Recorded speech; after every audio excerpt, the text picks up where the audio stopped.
கேட்போம். கர்த்தர் நம்மை ஆசீர்வதிப்பார். ஆமென். ஹல்லேலூயா. கரங்களை உயர்த்தி ஹல்லேலூயா. ஆராதனை கொண்டிருக்கும் யாவரையும் வாழ்த்துகிறேன், வரவேற்கிறேன். யாவரும் தலைகளை தாழ்த்தி கண்களை மூடி நாம் யாவரும் சிரிப்போம். தேவனாய் கர்த்தர் நம்மோடு கூட இடைப்படுகிறார். அவருடைய வார்த்தை நாம் அண்ணாவுக்காக நம்ம எதிர்த்து கொடுத்து எல்லாரும் கண்களை மூடி சொல்லுவோம். நல்ல பிதாவை ஆசீர்வதிக்கப்பட்டதான இந்த மனமகிழ்ச்சினால் ஆராதனைக்காக உங்களுடைய சமூகத்தில் வருகிறோம்.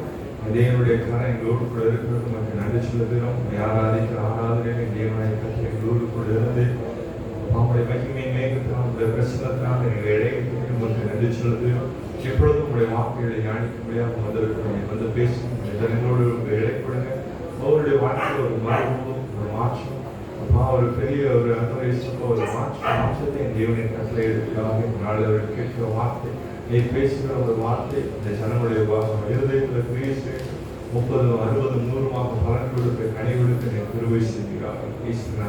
நல்ல பிதாவே. ஹல்லேலூயா. ஹல்லேலூயா. நாளை செய்திக்கின்ற எடுத்துக் கொள்ளப்பட்ட தலைப்பு ஏன் என்னுடைய வாழ்க்கையிலே இப்படி நடக்கிறது என்று சொல்லி ஒரு கேள்வியோடு ஒரு தலைப்பு. ஆமென். எத்தனை பேர் அந்த கேள்வியோடு இருக்கீங்க? ஏன் என் வாழ்க்கையில் மட்டும் எனக்குன்னு எங்க ஏதாவது இருந்தால் வரும்போது தெரியல அப்படின்னு சொல்லிட்டு அநேக கேள்விகள் நம்முடைய வாழ்க்கையில் இருக்கு. நமக்கு மட்டும்தான் இப்படி நடக்குது அப்படின்னு சொல்லிட்டு அநேக காரியங்களை நினைத்து கொண்டு இருக்கலாம். நிறைய பேருக்கு வந்திருக்கலாம். ஆனால் அந்த கேள்விகளுக்கான பதில் வேதத்தில் இருக்குது. ஹல்லேலூயா. நீங்க என்ன கேள்வி வேணாலும் கேளுங்க, எல்லா கேள்விக்கும் பதில் வேதத்துல உலகத்துல இருக்கு. அவங்களுடைய எல்லா கேள்விகளுக்கும் ஒரு கிறிஸ்தவனுக்கு வரக்கூடிய எல்லா கேள்விகளுக்குமான பதில் வேதத்துல இருக்கு. அதை ஒவ்வொரு ஆராதனைகளையும் நம்ம தியானித்துக் கொண்டிருக்கிறோமே. அது ஒரு பெரிய கடல். வேத புஸ்தகம் என்பது ஒரு பெரிய கடல். தோண்ட அல்ல குறையவே எவ்வளவு எடுத்தாலும் அந்த தேவன் அப்படிப்பட்ட ஒரு பொக்கிஷத்தை நமக்கு கொடுத்திருக்கிறார். ஹல்லேலூயா. ஹல்லேலூயா. இந்த காலை ஆராதனையில ஒரு சில காரியங்களை தியானம் செய்தோம். கடந்த வாரங்களிலேயும் ஒரு சில காரியங்களை தியானம் செய்தோம். அவருடைய தொடர்ச்சியை நாளை நாம் தியானித்தோம். உங்களிடத்துல இருந்து எதிர்பார்க்கக்கூடிய ஒரு காரியம், வேதத்திலிருந்து நடந்த ஒரு சில சம்பவங்களை குறித்து நாம் தியானிக்கிறோம். அதற்கான காரணங்களை என்ன செய்யணும்?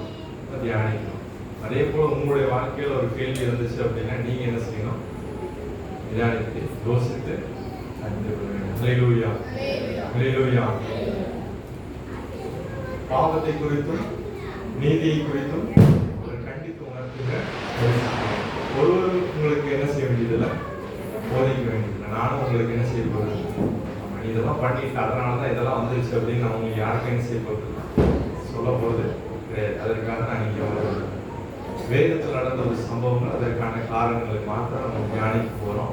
அப்படி யார் அதெல்லாம் பண்ண போறது அப்படின்னா அது வந்துட்டு பரிசுத்த ஆவியானவர் உங்களுக்கு செய்வார்.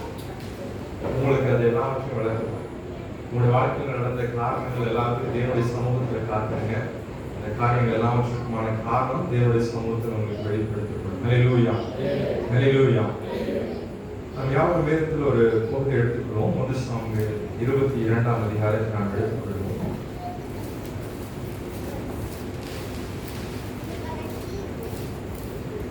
1 சாமுவேல் 22ஆம் அதிகாரம். இங்கே ஒரு வேதத்தில் ஒரு பகுதி, நல்ல ஒரு பகுதி. எல்லாருக்கும் தாவீதை பார்த்த பிரச்சனை எல்லாம் தெரியும் நினைக்கிறாமே. தாவீதுடைய கதையெல்லாம் தெரியுமா?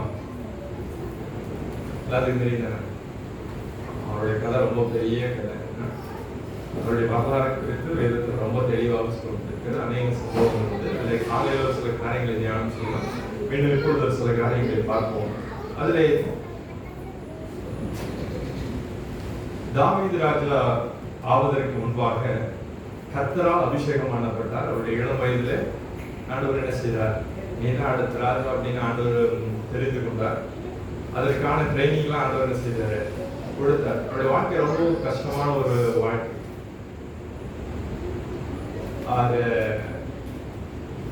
சவுல் என்பவர் ராஜாவா இருக்கிறாரு. அந்த மகளையும் என்ன செஞ்சு வச்சுட்டாரு? தாவீதுக்கு கல்யாணம் பண்ணி கொடுத்தாரு. எதுக்காக கல்யாணம் பண்ணி கொடுத்தாரு? கொள்றதுக்காக மகளை செஞ்சு வச்சிருக்காரு, கல்யாணம் பண்ணி வச்சிருக்காரு. சரி, உயிருக்கு எப்போ வேணாலும் ஆபத்து வரலாம் அப்படிங்கிற ஒரு நிலைமையில நல்ல ஒரு நண்பனை ஆண்டவர் கொடுத்திருக்கிறாரு. யோனத்தானே எவ்வளவோ என்ன செஞ்சாரு? காப்பாற்றுவதற்கான முயற்சிகளை செய்தார். ஆனால் முயற்சி என்ன செய்யல, பலன் அளிக்கவில்லை. கடைசியாக 2 பேரும் வந்தாங்க, காட்டுக்குள்ள வந்து சந்திச்சுக்கிட்டாங்க. நான் நினைச்ச மாதிரி இல்லை, எங்க அப்பா ரொம்பவும் மோசமான ஆளா இருக்கிறாரு, நீ எப்ப கிடைச்சா என்ன செஞ்சிருவாரு, கொலை பண்ணிடுவாரு, அதனால நீ என்ன செஞ்சிரு, ஏதாச்சும் தப்பிச்சு போயிரு அப்படின்னு சொல்லிட்டு 2 பேரும் ஒரு உடன்படிக்கை பண்ணுறாங்க. அங்க இருந்து என்ன செய்யறாரு, இவர் தப்பிச்சு ஓடுகிற ஒரு சூழ்நிலை. சரி தப்பிச்சு போகலாம் அப்படின்னா எங்க போறது, கையில ஒண்ணுமே பெரிய சவுல் கொன்றது 1000, தாவீது கொன்றது 10,000 பாட்டெல்லாம் பண்ணாங்க. இப்ப எதுவும் என்ன செய்யாது வேலைக்கு. அப்படிப்பட்ட ஒரு சூழ்நிலையில் தாவீது ஏன் அவருடைய வாழ்க்கையில் இப்படிப்பட்ட ஒரு சூழ்நிலை. அதோடு கூட அவர் என்ன செய்கிறார், ஒரு நல்ல ஐடியா வருது, ஆசாரியன் கிட்ட என்ன செய்யலாம், போகலாம். அப்போ அங்க ஏதாச்சும் நமக்கு கிடைக்கும் அப்படின்னு சொல்லிட்டு ஆசாரியன் கிட்ட போறாரு. ஏதாவது சாப்பிட்றதுக்கு இருக்குதா அப்படின்னு கேட்கிறாரு. பரிசுத்த சபைக்கு வந்திருக்கு, சபையில என்ன இருக்கு, ஆசிரியப்பு கூடாரத்துல வச்சிருக்கிற தேவ சமூகத்தை அப்பம் தான் இருக்குது. அந்த பழசானதுனால அதை எடுத்துட்டோம், புதுசு வச்சிருக்கோம், ஆனா அந்த பழைய அப்பம் தான் இருக்குது அப்படின்னு சொல்லிட்டு அந்த அப்பத்தை கொடுக்குறாரு. அதை வாங்கிக்கிட்டு ஏதாச்சும் பட்டம் இங்க ஏதாச்சும் இருக்கா அப்படின்னு, இவர் ஒரு யுத்த வீரன், தன்னுடைய உயிரை காப்பாற்றுவதற்காக என்ன செய்து கொண்டிருக்கிறான், போராடி கொண்டிருக்கிறான். அந்த யுத்த வீரன் ஒரு பட்டையும் கூட என்ன செய்யல இல்ல. எவ்வளவு மோசமான ஒரு சூழ்நிலை. சரி அவர்கிட்டே கேட்ட உடனே இவர் சொல்றாரு, நீ கோலியாத்தை கொண்ட இல்லையா, அந்த கோலியாத்துடைய பட்டயம் மாத்திரம் இருக்குது, வேணா அதை எடுத்துட்டு போய்க்கோ அப்படின்னு சொல்லி. அப்ப இந்த ஆசாரியனுக்கு தெரியும் இவர் ராஜாவனுடைய மருமகன் என்று சொல்லி, அதனால அவர் என்ன செஞ்சாரு, கொடுத்துட்டாரு. இந்த நேரத்துல அங்க ஒருத்தர் ஒட்டற்படையை சேர்ந்த ஒருத்தர் இருக்கிறாரு. யார் அவரு,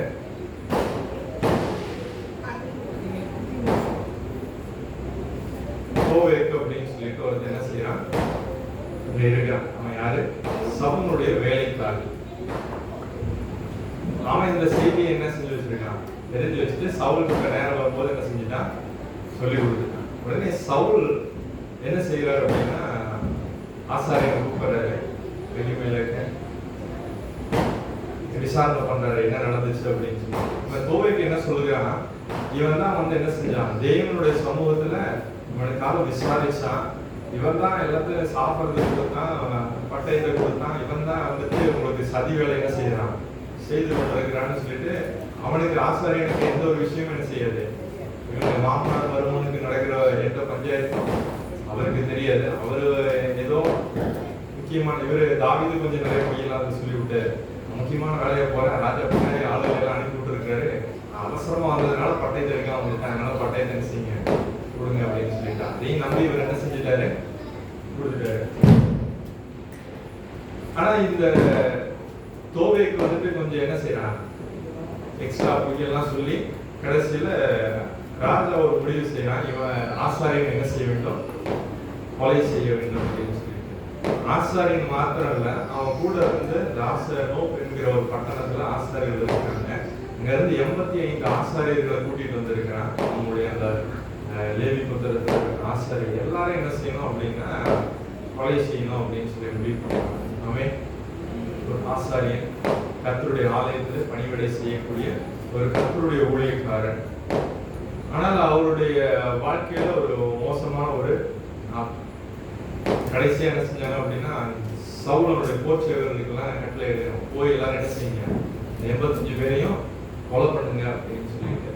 ஆனா அவங்க யாருக்கும் என்ன இல்லை, கொலை செய்ய மனசு. ஏன் அப்படின்னு சொன்னா, ஏன் அவர் கர்த்தரால் அபிஷேகம் பண்ணப்படுங்க, அவங்க கர்த்தருடைய ஊழியக்காரங்க அப்படிங்கிற ஒரு மரியாதை அவர்களுக்கு இருந்தது. அதனால என்ன செஞ்ச மாட்டேன்னாங்க, அவங்களை கொலை செய்ய மாட்டேன் அப்படின்னு சொல்லிட்டு சொல்றாங்க. இன்னைக்கு எத்தனை பேர் நம்ம அந்த மாதிரி மரியாதையில வச்சிருக்கோம் ஆசாரியர்கள் மேல? உறவின மட்டும் வாய்ப்புலேயே என்ன செஞ்சு வச்சிருக்கோம். ஆமா, இந்த ஆசாரியன் அந்த ஆசாரியங்கள் இல்லை, எல்லா ஆசாரியங்களும் என்ன செஞ்சிருவோம், எடுத்துருக்கோம். யாரை குறித்து நம்ம பேச என்ன செய்ய விடாது, நம்முடைய நாவு வெளியே இறங்கி போடுது. கர்த்தரால் அபிஷேகம் பண்ணப்பட்டவர், அவர்களுக்குரிய கனத்தையும் மகிமையும் கொடுக்க வேண்டும். ஒருவேளை தவறு செய்திருந்தால் தண்டனை கொடுக்க வேண்டியது யாருடைய வேலை, இந்த கர்த்தருடைய வேலை. காலையிலே தியானம் செய்தோம், பழி வாங்குதல் எனக்கு இது, நானே என்ன செய்வேன், பதில் செய்வேன் கர்த்தர் சொல்கிறார். ஹல்லேலூயா. அவரு தப்பு செஞ்சா தண்டனை யார் கொடுப்பாங்க? அதை கர்த்தர் கொடுப்பார். நம்முடைய வேலை அது. ஆனா அந்த தோவேக்கு அவன் ஒரு இஸ்ரவேலன் அல்ல. அவன்கிட்ட சவுல் என்ன செய்யறான்? போய் அவங்க எல்லாத்தையும் கொலை செய்ய அப்படின்னு இதுக்காக தான் காத்துட்டு இருந்தேன் அப்படிங்கிற மாதிரி போய் இணைச்சுதான் 85 பேரையும் கொலை செய்து விட்டான். அதோடு பிரச்சனை முடியல. என்ன பண்றாங்க அப்படின்னா, அந்த நோ அப்படிங்கிற ஆசாருடைய பட்டணத்துக்கு ஆளுநர் அனுப்புறாங்க. அங்க இருக்கிற பெரியவங்க, சின்னவங்க, குழந்தைங்க வித்தியாசம் இல்லாம, ஆடு மாடு வித்தியாசம் இல்லாம அத்தனை பேரையும் அழைத்து விட்டாங்க. என்ன ஒரு மோசமான ஒரு சூழ்நிலை. ஆமென். அப்ப ஏன் என்ற ஒரு கேள்வி வரணும். ஏன் கர்த்தருக்காக நின்றார்கள்? கர்த்தருக்காக அவங்களுக்கெல்லாம் இவங்களுக்கு தீபாவளி லீவ் விடுறதுனால அவங்களுக்குலாம் என்ன செய்யாது? அவங்களுக்குலாம் லீவ் எல்லாம் கிடையாது. ஆனாலும் அவர்களுக்கு என்ன செய்யணும்? கர்த்தருடைய ஆலயத்தில் நின்று ஆசாரிய ஊழியத்தை என்ன செய்யணும்? அவர்கள் செய்யணும். யாராவது நல்லது கெட்டது வருது அப்படின்னா அங்கெல்லாம் என்ன செய்யக்கூடாது? போகக்கூடாது. அவங்க ஆசாரிய ஊழியம் செய்யணும். அவங்க ஆலயத்துல மாத்திரம் தான் என்ன செய்யணும்? இருக்கணும். ஆரோனுடைய வாழ்க்கையில பார்க்கணும். பையன் செத்து கிடக்கிறான். ஆனா அப்பா என்ன செஞ்சுட்டு இருக்கிறாரு? ஆசாரிய ஊழியம் செய்து கொண்டு இருக்கிறார். அவர் என்ன செய்யல? மகனுடைய இறப்புக்கு போகல. பெத்த பையனுடைய இறப்பு கூட என்ன செய்ய முடியாது? போக முடியாது. அப்பேற்பட்ட ஒரு கனமான ஒரு ஊழியம். அந்த ஆசாரிய ஊழியத்தை செய்து கொண்டிருக்கிற ஆசாரிய வம்சம் எல்லாம் என்ன செய்யப்பட்டிருக்கிறது? அழிக்கப்பட்டிருக்கிறது. ஏன் இப்படிப்பட்ட ஒரு சூழ்நிலை? அதுல இருந்து ஒரே ஒரு மனுஷன் மாத்திரம் தப்பிச்சான். அபியத்தார் அப்படிங்கிற ஒரே ஒரு ஆசாரியன் மாத்திரம் என்ன செய்யலாம்? தப்பிச்சான். தப்பிச்சு வந்து தாவீது கிட்ட இந்த ஒரு செய்தியை சொல்றான். இதெல்லாம் நடந்துருச்சு அப்படின்னு தாவீது சொல்றான். அது எல்லாத்துக்கும் நான் தான் காரணம். நான் வந்ததுனாலதான் அவனுக்கு இதுக்கு அது குடும்பத்திற்கே பிரச்சனை வந்துருச்சு. அங்க நான் தோவைக்கு பார்த்தேன். அப்பவே சந்தேகப்பட்ட அவன் இப்படி எதையாச்சும் செய்வான். நான் நினைச்ச மாதிரி என்ன ஆயிடுச்சு? நடந்துருச்சு. தோவைக்கு குறித்து வேதத்தில் ஒரு சங்கீதத்தை என்ன செய்திருக்கிறாரு? எழுதி இருக்கிறார். கபடமுள்ளனாவே சங்கரிக்கும் சகல வார்த்தைகளையும் பேசுகிறாரு அப்படின்னு சொல்லிட்டு தோவைக்குடைய வார்த்தைகளை குறித்து தாவீது ராஜா வந்துட்டு சங்கீதம் 52வது சங்கீதத்தில் எழுதி வைத்திருக்கிறார். அந்த அளவுக்கு அவருடைய இருதயத்தை ஒரு பாதித்த ஒரு விஷயம். மனுஷனுக்கு உதவி செய்ய போய் மொத்த வம்சமும் என்ன ஆயிடுச்சு? அழிந்து விட்டது. அந்த ஒருத்த மாத்திரம் தான் மீதியா இருக்கு. தாவீதுடைய நாட்களில் எல்லாம் அபியத்தாருடைய காரியம் எப்படி இருந்துச்சு அப்படின்னா, அபியத்தார் நல்லதோ கெட்டதோ எல்லாத்தையும் என்ன செய்யலாம்? தாவீதோடு கூட இருந்தான். தாவீது அப்சலோமுக்கு பயந்து ஓடி போகிற ஒரு சூழ்நிலை வருகிறது. அந்த சூழ்நிலையில அபியத்தார் என்ன செய்யலாம்? தாவீதுக்காக நின்றான். சாலோமும் அபியத்தாரும் தாவீதுக்கு சப்போர்ட்டா என்ன செய்யறாங்க? அங்க இருந்தாங்க அப்படின்னு சொல்லி நம்ம பார்க்கிறோம். அவங்களுக்கான செய்திகளை எல்லாம் அனுப்பி கொண்டிருந்தாங்க. தாவீது மோசமான ஒரு நிலைமையில இருக்கும்போது. ஆனால் அதற்கு பிறகு தாவீதுடைய இன்னொரு மகன் அப்சலோம் ராஜாவாக போறேன்னு சொல்லி எழுந்து வந்து கிளர்ச்சி பண்ணி சண்டை பண்ணி செத்து போயிட்டான். அதற்கு பிறகு அதோனியா என்ன செய்யறான்? நான் தான் ராஜா என்று சொல்லி பறைசாற்றி கொண்டான். அந்த நேரத்தில் சாலமோன் என்ன செய்கிறான்? ராஜாவாக மாற்றப்படுகிறான். இந்த காரியங்களில யோவாபும் அபியத்தாரும் என்ன செய்யறாங்க? அதோனியாவுக்கு ஆதரவாக இருக்காங்க. ஆனால் தாவீது எல்லாத்தையும் விட்டுட்டாரு. சாலமோன் கிட்டத்தட்ட என்ன செஞ்சாரு? பெருசா கண்டுகளை நோ பண்ணி அப்படின்னு சொல்லி அதற்கு பிறகு ஒரு காலம் வந்தது. அதை அதோனியாவும் மன்னிக்கப்பட்டான். ஆனா அதோனியா என்ன செஞ்சான்? வேற ஒரு பிளான், குறுக்கு வழியில வந்துட்டு மறுபடியும் ஆட்சியை கைப்பற்றுவதற்கு ஒரு பிளானோட வந்து அபிஷேக் என்ன செய்ய கல்யாணம் பண்ணி வைக்க அப்படின்னு சொல்லி இப்பதான் சாலமோன் என்ன செய்யலாம்? இதுக்கு மேல உனக்கு சரிப்பட்டு வராது அப்படின்னு சொல்லிட்டு சாலமோன் என்ன பண்ணுறான்? அதோனியாவை பற்றி செய்யறான்.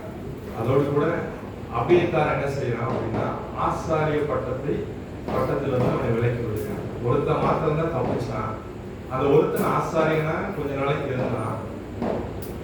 ஆனால் அவனுடைய வாழ்க்கையில இப்ப என்ன ஆயிடுச்சு அப்படின்னா, நீ இனிமேல் என்ன செய்ய வேண்டாம், நீ ஆசாரியனாக இருக்க வேண்டாம் என்று சொல்லி அவனுடைய ஆசாரிய பட்டத்தை அவனிடத்திலிருந்து பிடிக்கணும் என்று சொல்லி வேதத்தில் வாசிக்கிறோம். ஏன் இப்படி ஒரு சம்பவம் நடக்கிறது? கர்த்தருடைய ஆசாரியர், கர்த்தருடைய ஊழியக்காரர், உண்மை உத்தமமான மனுஷன். ஆனால் ஏன் அவருடைய வாழ்க்கையில இப்படி ஒரு சம்பவம், இப்படிப்பட்ட ஒரு கொடூரமான ஒரு சம்பவம் நடக்கிறது என்று நாம் தியானிக்க வேண்டும். ஹல்லேலூயா. அதை 2 சாமுவேலின் 1 ராஜாக்களின் புத்தகம் 2ஆம் அதிகாரம் 27வது வசனத்தில் ஒரு வாசிக்கிறோம்.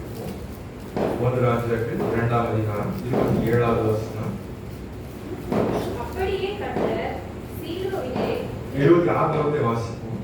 ராஜா ஆசாரியனாகிய அபியத்தாரை நோக்கி, நீ உன் நிலங்களில் இருக்கிற ஆனந்தத்திற்கு போயிட்டு, நீ மரணத்திற்கு பாத்திரமானாய் இருந்தோம். நீ என் தகப்பனாகிய தாவீதுக்கு முன்பாக கர்த்தராகிய ஆண்டவருடைய பெட்டியை சுமந்தபடியாலும், என் தகப்பன் அனுபவித்த உபத்திரவத்தை எல்லாம் கூட அனுபவித்தபடியாலும், இன்றைய தினம் நான் உன்னை கொலை செய்ய மாட்டேன் என்றான். அப்படியே கர்த்தர் சீலோவிலே ஏலியின் வீட்டாரை குறித்து சொன்ன வார்த்தையை நிறைவேற்றும்படியாக சாலமோன் அபியத்தாரை கர்த்தருடைய ஆசாரியனாய் இராதபடிக்கு தள்ளி வைத்தான். ஆமென். எங்க நடந்தது அப்படின்னா, ஏலியின் குடும்பத்தார்கள் குறித்து ஆண்டவர் ஒரு வார்த்தையை சொல்லி வைத்திருக்கிறார். இந்த ஏலிக்கும் இப்போ யோசிச்சு பார்த்தீங்க அப்படின்னா கிட்டத்தட்ட தாவீதுடைய வம்சத்தை எடுத்துக்கோம். ஏலியை குறித்து இந்த வார்த்தை வரும்போது சாமுவேல் எப்படி இருக்கிறாரு? சின்ன குழந்தையா இருக்கு. அந்த சின்ன குழந்தை வளர்ந்ததுக்கு அப்புறம் தான் யார் அபிஷேகம் பண்றாரு? சவுல் அபிஷேகம் பண்றாரு. 2வது தலைமுறை வந்துச்சு. சவுலுக்கு அப்புறம் தான் யார் வராங்க? தாவீது வராங்க. தாவீதுக்கு அப்புறம் யார் வராங்க? சாலமோன் வராங்க. இந்த பக்கம் பாத்தீங்க அப்படின்னு சொன்னா ஒரு 4-5 தலைமுறைகள் என்ன ஆயிடுச்சு? போயிடுச்சு. ஆனா இந்த ஏலியின் குடும்பத்துல இருந்து இதே மாதிரி ஒரு 4 தலைமுறை என்னாச்சு? வந்துருச்சு. அப்படி ஆசாரிய பட்டத்துல வந்தவர் தான் யாரு? அபியத்தார். அவனுடைய மூதாதையர். அவருடைய மூதாதையர்கள் எல்லாரும் என்ன ஆச்சு? மரித்து போனார்கள்.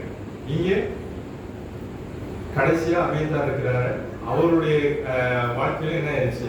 ஆசாரிய பட்டத்தை இழந்து விட்டார்கள். ஏலியினுடைய வாழ்க்கையில கர்த்தர் சொன்ன வார்த்தைகளை பார்த்தோம் என்று சொன்னா 1 சாமுவேல் 2வது அதிகாரத்தில் எடுத்து வாசித்து பார்த்தோம் என்று சொன்னால் அங்கே அநேக வார்த்தைகளை கர்த்தர் சொல்கிறார் ஏலியின் குடும்பத்தாருக்கு விரோதமாக. ஏன் என்று சொன்னால் ஏலி ஒரு நல்ல ஒரு தேவனுடைய மனுஷனா இருந்தார்.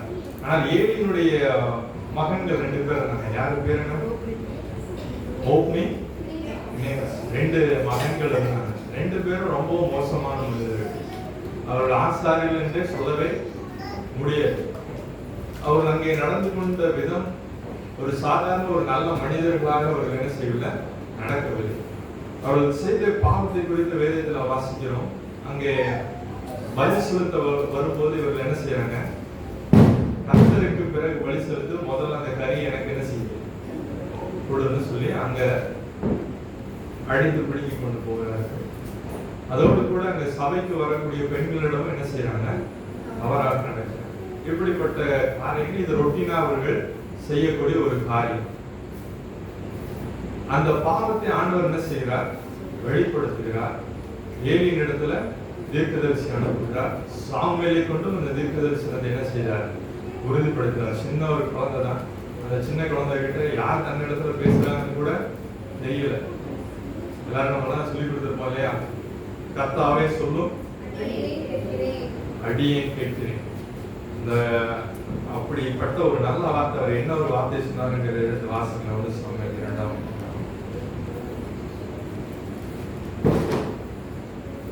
3வது அதிகாரத்தில் இந்த வார்த்தையை நாம் பார்க்கிறோம். 11வது வசனத்தில் வாசிக்க கேட்போம். கர்த்தர் சாமுவேலை நோக்கி, இதோ நான் இஸ்ரவேலில் ஒரு காரியத்தை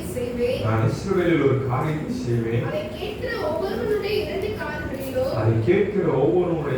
காதுகளிலும் அது தொனித்துக் கொண்டிருக்கும். நான் ஏலியின் குடும்பத்திற்கு விரோதமாக சொன்ன யாவையும் அவன் மேல் அந்நாளிலே வரப்பண்ணுவேன். அதை தொடரவும் அதை முடிக்கவும் போகிறேன். அவன் குமாரர் தங்கள் மேல் சாபத்தை வரப்பண்ணுகிறதை அவன் அறிந்திருந்தும் அவர்களை அடக்காமல் போன பாவத்தை நிமித்தம் நான் அவன் குடும்பத்துக்கு என்றும் நீங்காத நியாயத்திற்கு செய்வேன் என்று அவனுக்கு அறிவித்தேன். அது நிமித்தம் ஏலியின் குடும்பத்தார் செய்த அக்கிரமம் ஒருபோதும் பலியினாலாவது காணிக்கையினாலாவது நிவர்த்தி ஆவதில்லை என்று ஏலியின் குடும்பத்தை குறித்து ஆணையிட்டிருக்கிறேன் என்றார். ஆமென். நான் சொல்ல போற வார்த்தை, நாளை நான் செய்ய போகிற காரியம் கேட்கிற ஒவ்வொருடைய காதுகளில் என்ன செய்யுமா? ஒழித்துக் கொண்டே இருக்கும். ஒரு பட்டணத்துல இருக்கிற அத்தனை பேரே கொலை பண்ணிட்டாங்க அப்படின்னா அந்த சமூகத்தை கேட்கிற ஒவ்வொருத்தருக்கும் எப்படி இருந்திருக்கும்? காதுகளில் துணித்துக் கொண்டே இருக்கும். ஏன் என்று சொல்லி ஆண்டவர் தெளிவாக சொல்லுகிறார். ஏலியினுடைய குமாரர்கள் தங்கள் மேல் என்ன செய்யறாங்க? சாபத்தை வர பண்ணி கொண்டிருக்கிறார்கள். அதை அறிந்திருந்தும் அவர்கள் என்ன செய்யல? கட்டுப்படுத்தவே இல்லை. அவர்களை தண்டிக்கல. அவர்கள் என்ன செய்யல? நல்வழிப்படுத்தவில்லை. ஏலி சொன்னாரு, சொல்லாம இல்லை. ஆனால் கடவுளுக்கு என்ன செய்யறாரு, தீர்க்க தரிசனம் வந்தாலும் ஒரு தடவை பசங்களை கூப்பிடுறாரு, நீங்க நான் கேள்விப்படுகிற விஷயம் அப்படின்னா நல்ல விஷயமா தெரியலையப்பா அப்படிங்கிறாரு. ஆனால் பெருசா ஒண்ணு என்ன செய்ய முடியல, அவங்க ஒண்ணும் பண்ண முடியல. அவர்களுடைய பாவத்துல என்ன செய்தார்கள், ஓப்பனியும் பினேகாசும் என்ன செய்தாங்க, ஒரே நாளிலே மறைந்து போனார்கள். பெலிஸ்தருக்கு விரோதமாக ஒரு யுத்தம் வந்தது. கர்த்தருடைய பெட்டியை சுமந்து கொண்டு போனார்கள். போகிற போது என்ன நடந்தது, கர்த்தருடைய பெட்டி பிடிக்கப்பட்டது. பெட்டியை சுமந்து சென்ற கர்த்தருடைய ஆசாரியர்களாகிய ஓப்பனியும் பினேகாசும் என்ன செய்தார்கள், மறித்து போனார்கள். அந்த விஷயத்தை கேட்டு வயதான அந்த ஏழி என்ன செய்தான், அவருடைய பிள்ளையை முறிந்து என்ன செய்தான், மறித்து போனான். அவனுடைய பிள்ளைகள் அவனுடைய ஏலியினுடைய பேரப்பிள்ளை ஓடிப்போ, அந்த ஒரு சம்பவம் நடக்கிறது, ஊருக்குள்ள எல்லாரும் பயந்து, உயிருக்கு பயந்து ஓடிக்கொண்டிருக்கிற நேரத்துல அவர் பிள்ளையை பெற்று என்ன செய்யறான், என்று சொல்லி ஒரு பெயர் வைக்கிறான் என்று சொல்லி அவருடைய சந்ததி இருக்கிறது. அவர்கள் எல்லாரும் மறித்து போனார்கள். ஆனால் அவருடைய சந்ததிகளுக்குள்ளும் கர்த்தருடைய சாபம் என்ன செய்கிறது, தொடர்ந்து கொண்டிருக்கிறது. தலைமுறைகள் பல தாண்டி விட்டது. ஆனால் கர்த்தருடைய சாபம் இன்னும் என்ன செய்யல, அவர்களை விடவில்லை. நேருடைய வாழ்க்கையில் ஒரு சாபம் தலைமுறை தலைமுறையாக அது என்ன செய்கிறது, தொடர்ந்து வந்து கொண்டிருக்கிறதான ஒரு சாபம். யோசித்து நம்முடைய வாழ்க்கையில் என்ன சாபம் தலைமுறைகளை தாண்டி தொடர்ந்து வந்து கொண்டிருக்கிறது. இந்த சாபத்தை முறிக்க முடியாத தேவன் இந்த உலகத்திற்கு வந்திருக்கிறார். ஹல்லேலூயா, ஹல்லேலூயா. அது எப்பேற்பட்ட சாபமா இருந்தாலும் இந்த சாபத்திலிருந்து இயேசுவால் விடுதலை செய்ய முடியும். ஹல்லேலூயா. ஆனால் இங்கே ஏலியினுடைய குடும்பத்தாரை குறித்து சொல்லப்பட்டிருக்கிறது, அவர்கள் செய்த பாவம் எப்பேற்பட்ட வலியினால் என்ன செய்ய மாட்டாது, நிவர்த்தி செய்ய முடியாது. அவர்கள் செய்த பாவத்தை எந்த வழி செலுத்தினாலும், எவ்வளவு பெரிய பாவ நிவாரண வழி, குற்ற நிவாரண வழி, நீ சமாதான வழி, எந்த வழியை வேணாலும் செலுத்தி எந்த வழியினாலும் என்ன செய்ய முடியாது, பாவத்தை நிவர்த்தி செய்ய முடியாது. ஏனென்று சொன்னால் அது நிவர்த்தி செய்யக்கூடாத ஒரு பாவம். பாவங்களிலே வேறு விதங்கள் உண்டு. சின்ன சின்ன பாவங்களை ஒரு சில நேரத்தில் செஞ்சோம்னா ஆண்டவர் என்ன செய்தாரு, காணாதவர் போல இருந்தார் என்று சொல்லி நம்ம பார்த்திருக்கிறோம் வேதத்துல. ஒரு சில பாவங்கள் முந்திக் கொண்டு என்ன செய்யும், நியாய தீர்ப்புக்கே முந்திக் கொண்டு என்ன செய்யும், நியாய தீர்ப்புக்கு நம்ம செய்யற பாவங்களுக்கெல்லாம் ஆண்டவர் நியாய தீர்ப்பு நாள் என்று சொல்லி வைத்திருக்கிறார். ஆனால் நம்ம செய்கிற சில பாவங்கள் அந்த நியாய தீர்ப்பு நாளுக்கு முன்பாகவே நமக்கு என்ன செய்யப்படும், தீர்ப்பு வழங்கப்படும். அப்படிப்பட்ட ஒரு சில பாவங்களும் உண்டு. ஒரு சில பாவங்களுக்கு தேவனுடைய சமூகத்தில் வந்து மன்னிப்பு கேட்டோம் அப்படின்னு சொன்னா என்ன செய்யறது, ஆண்டவர் மன்னிக்கிறவராக இருக்கிறார். ஒரு சில பாவங்களுக்கு தேவனுடைய சமூகத்தில் போய் பலி செலுத்தினால், அந்த காலத்துல ஜனங்கள் பாவம் செய்து பலி செலுத்தினால் இந்த பாவத்துல இருந்து என்ன செய்தாங்க, மீட்கப்பட்டார்கள் என்று சொல்லி பார்க்கிறோம். தேவன் இந்த உலகத்துக்கு வந்த போது எந்த ஒரு பாவமும் என்ன செய்யும், மன்னிக்கப்படும். ஆனா மனுஷனுக்கு பரிசுத்த ஆவிக்கு விரோதமாக பேசுகிற ஒவ்வொரு வார்த்தை என்ன செய்யாது, நாம் பேசுகிற வார்த்தை தான், அந்த வார்த்தை என்ன செய்யாது, மன்னிக்கப்படாது. நீ பெரிய கொலையெல்லாம் செய்யல, நீ பேசின வார்த்தை, பரிசுத்த ஆவிக்கு விரோதமாய் பேசின வார்த்தை, அது இம்மையிலும் மறுமையிலும் என்ன செய்யாது, மன்னிக்கப்படாது. நம்ம பேசுகிற வார்த்தைகளை குறித்து நாம் ஜாக்கிரதை உள்ளவர்களாக இருக்க வேண்டும். ஒரு சில பாவங்கள் உண்டு. ஆனால் அந்த பாவம் என்னவாகிறது அப்படின்னா, அது கற்பந்தரித்து சாபத்தை தருகிறது. ஆமென். அது வெறும் பாவமாக முடிந்து போகிறதில்லை. அந்த பாவம் கற்பந்தரித்து அது சாபமாக மாறு. அந்த சாபத்திற்கு முடிவே கிடையாது. அது தலைமுறை தலைமுறையாக உங்களையும் உங்களுடைய சந்ததிகளை என்ன செய்து கொண்டிருக்கலாம், தொடர்ந்து கொண்டிருக்கலாம். அதற்கு முடிவை எழுத வேண்டும் என்று சொன்னால் இயேசு கிறிஸ்துவுடைய ரத்தம். ஆமென். அவர் சிலுவையில சிந்தின ரத்தத்தினாலே மீட்பு உண்டாயிருக்கிறது. எல்லா சாபத்திலிருந்தும் அவர் என்ன செய்கிறதையும் ஒரு விடுதலை செய்கிறதையும் என்கிறதை நாம் பார்க்கலாம். அவங்க இந்த நாளில ஒருவேளை பல தலைமுறைகளுக்கு அபித்தாருக்கு இந்த விஷயம் தெரியாம இருந்திருக்கலாம். என்ன நடக்குது என் வாழ்க்கையில் அப்படின்னு கேள்விக்கு யோசிச்சு பாருங்க. ஒரே நாள் மொத்த குடும்பத்தை இழந்து நிற்கிறான், நடுத்தருவில் நிற்கிறான். தாவீதோடு கூட அவன் காட்டுல வீரப்பனை போல தாவீதோட வாழ்க்கை கிட்டத்தட்ட நல்லவனா கெட்டவன் அப்படி நான் சொல்ல வரேன். தலைமறைவான ஒரு வாழ்க்கை, காடுகளுக்குள்ள வாழ்ந்து கொண்டு இருக்கிறான். எப்போ என்ன நடக்கும்னு தெரியாத ஒரு சூழ்நிலை. அதே ஒரு சூழ்நிலையில அபியத்தார் என்ன செய்தான், தாவீதோடு கூட எல்லா சூழ்நிலைகளிலும் இருந்தா. அதனாலதான் சாலமோன் சொல்றேன், நீ எங்க அப்பா கூட எல்லா நல்லது கிட்டதுலயும் நீ கூட இருந்திருக்கிற, அவரை அனுபவிச்ச எல்லா துன்பத்தையும் நீயும் கூட என்ன செஞ்சிருக்கிற, அனுபவிச்சிருக்க. அதனால நீ மரணத்துக்கு பாத்திரமானா இருந்து இன்னைக்கு நான் உன்னை என்ன செய்யல, இன்னைக்கு கொலை செய்யாம விட்டுருக்கீங்க. தயவா என்ன செஞ்சிரு, ஓடி போயிரு, இந்த பக்கமா என்ன செஞ்சிடாத. அந்த அங்க சொல்லப்பட்டிருக்கிற ஒரு சாபம் ஏலியினுடைய குடும்பத்தாரை குறித்து எல்லாரும் சின்ன வயசுல என்ன செஞ்சிருவாங்க, செத்து போயிடும். அந்த வயசானவனை யாரும் என்ன செய்ய முடியாது, இருக்க முடியாது. தான் ஏலியினுடைய குடும்பத்தாருக்கு வந்த ஒரு சாபம். வயசாகி எல்லாரும் பூரண வயது உள்ளவனா எல்லாரும் என்ன செய்வாங்க, சாவாங்க. ஆனா ஏலியினுடைய குடும்பத்தார ஒருத்தர் என்ன செய்ய முடியாது, அந்த பூரண வயதுங்கிறதுக்கு போக முடியாது. இளம் வயதுல எல்லாரும் என்ன செய்வாங்க, மரித்து போவாங்க. அது ஓப்பனிங் பினேகாஸ்ல இருந்து ஆரம்பிச்சுட்டு இளம் வயதிலேயே எல்லாரும் மரித்து கொள்வாங்க. அப்படியே ஒருவேளை நீ மரிக்காம நீ உயிர் படைச்சிருந்த அப்படின்னா உனக்கு ஆசாரிய ஊழியம் இருக்காது, நீ ஆசாரியனா இருக்க மாட்டேன். அப்ப நீ ஆசாரியனா இருக்கல அப்படின்னா உனக்குன்னு ஒண்ணுமே கிடையாது. ஏன்னு சொன்னா ஆசாரியனுக்குன்னு தனியா எதுவுமே ஆண்டவர் என்ன செய்யல, சுதந்திரமாக கொடுக்கவில்லை. தேவனுடைய ஆசாரிய பட்டம் தான் அவனுக்குன்னு ஒரு சுதந்திரமா கொடுக்கப்பட்டிருக்கு. அவனோட சொத்து என்னதான் அப்படின்னா ஆசாரிய பட்டம். இஸ்ரவேல் ஜனங்கள் எகிப்துல இருந்து வரும்போது 12 கோத்திரம், அதுல 11 கோத்திரத்துக்கு மாத்திரம் தான் என்ன செய்யுது, உனக்கு இந்த ஊர் உனக்கு இந்த ஊர் இருந்து இது வரைக்கும் இருக்கிற எல்லையெல்லாம் உனக்கு என்று கொடுக்கப்பட்டது. ஆனா லேவியினுடைய குடும்பத்தாருக்கு ஆண்டவர் சொன்னாரு, ஆசாரிய பட்டம் தான் உனக்கு சொத்து. ஆமென் ஆமென். எவ்வளவு பெரிய ஒரு சொத்து, ஆசாரிய பட்டம். அந்த சொத்தை என்ன செஞ்சிட்டாரு, கலட்டிட்டு அடிச்சு துரத்திட்டாரு. அதுல சொல்லப்பட்ட ஒரு சாபம் என்னவென்று சொன்னால், அதுல ஆசாரிய பட்டத்தை இழந்து தவிக்கிற ஒருவன் ஒரு துணிக்கு அப்பத்துக்காக என்ன செய்வான், இறந்து தெரியும், பிச்சை எடுக்கக்கூடிய ஒரு சூழ்நிலை. அதுதான் அவனுக்கு என்று வைக்கப்பட்டிருக்கிற ஒரு சாபம். அவனை ஆசாரிய பட்டத்தை விட்டு அவனை தூக்குனதற்கு பிறகு வேதத்தில் அபித்தாரை குறித்து ஒன்றும் சொல்லப்படவில்லை. ஆனால் சாபம் சொல்லுகிறது, அவன் ஒரு துண்டு அப்பத்திற்கு என்ன செய்ய வேண்டும், பிச்சை எடுக்க வேண்டும், இறந்து உண்ண வேண்டும். அப்படிப்பட்ட ஒரு மோசமான ஒரு வாழ்க்கை. ஏன் என்று சொன்னால் அது முன்னோர்களுடைய பாவத்தினால வந்த சாபம். அது பரம்பரையாக பின்பற்றி வந்து கொண்டிருக்கிறது. ஒருவேளை உங்களுடைய வாழ்க்கையில் அப்படிப்பட்ட சில கேள்விகள் இருக்கலாம். பதில் என்னது, முன்னோர்கள் செய்த பாவத்தினால வந்த ஒரு சாபம். ஏன் இதை தியானிக்கிறோம் என்று சொன்னால், பிரச்சனைக்கான காரணம் என்ன என்பதை நாம் என்ன செய்யணும், அறிந்து கொள்ள வேண்டும். அப்பொழுதுதான் நாம் என்ன செய்ய முடியும், அதுல இருந்து விடுதலை பெற. அதுக்கு காரணம் சாபம் தான் அப்படின்னா சாபத்துல இருந்து விடுதலை யாராவது கொடுக்க முடியும்? முன்னாடி பாவம் செஞ்சவங்க செத்து போயிட்டான், அவனுடைய வம்சத்துல கடைசியில நான் வந்து என்ன செஞ்சுட்டேன், நான் வந்து மாட்டிக்கிட்டேன் அப்படின்னு சொல்லிட்டு இருக்கான். அந்த பாவத்திலிருந்து சாபத்திலிருந்து விடுதலை செய்வதற்கு ஒரே ஒரு வழி யாரு, இயேசு. ஹல்லேலூயா ஹல்லேலூயா. உங்களுடைய வாழ்க்கையில் இருக்கக்கூடிய சாபங்களை தேவனுடைய சமூகத்தில் சொல்லுங்க, இந்த சாபத்திலிருந்து என்னை விடுதலை செய்யும் என்று சொல்லி. பிதாக்கள் திராட்சை காய்களை சாப்பிட்டார்கள், பிள்ளைகளுடைய பற்கள் ஊசி போயிடுச்சு. திராட்சை காய் சாப்பிட்டோம்னா என்ன செய்யுமா, பல்லு தூசுமா. அது சாப்பிட்டது ஒருத்தன், பூசுறது இன்னொருத்தன். தப்பு செஞ்சவன் ஒருத்தன், தண்டனை அனுபவிக்கிறவன் இன்னொருத்தன். நம் செய்கிற காரியங்கள்ல ஞானமாய் நடக்கணும். பிள்ளைகளுக்கு என்ன செய்ய வேண்டும், சொத்து சேர்த்து வைக்கணும். ஆனா சாபத்தை என்ன செய்யக்கூடாது, சேர்த்து வைக்கணும். நம்ம செய்கிற காரியங்களிலே ரொம்ப ஜாக்கிரதையா இருக்கணும். பிள்ளைகளுக்கு என்னத்தை சேர்த்து வைக்கணும்.